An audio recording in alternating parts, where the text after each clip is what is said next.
আজকে সেই দিনকে স্মরণের মধ্যে সাউথ বিশ্ববিদ্যালয় কর্তৃপক্ষ যে আয়োজন করেছে সেই আয়োজনের সঙ্গে আমরা একত্রতা এবং সম্পৃক্ততা ঘোষণা করি আজকের অনুষ্ঠানে আমরা সম্পৃক্ত হয়েছি, সবাইকে আহ্বান করেছে।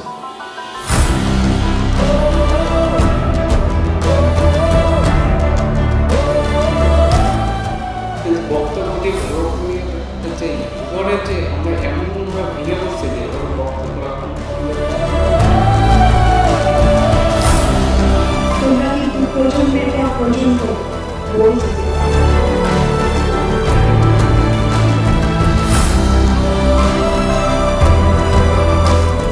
ট্রিটমেন্টের জন্য আহত ছাত্রদের জন্য যখন যেটা প্রয়োজন হয়েছে আমাকে ফোন করেছে কিংবা SMS করেছে, আমার মনে পড়ে না কোনো একটা রিপ্লাই আমি নেগেটিভ দিয়েছি।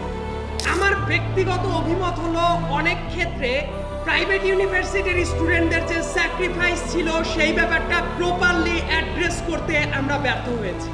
ফ্যাসিস্ট বিরোধী আন্দোলনে পরিণত হয়েছে। 17 বছরের যে জগদ্দল বাংলাদেশের বুকে চেপেছিল সেই পাথর সরানোর আন্দোলন পরিণত হয়েছে।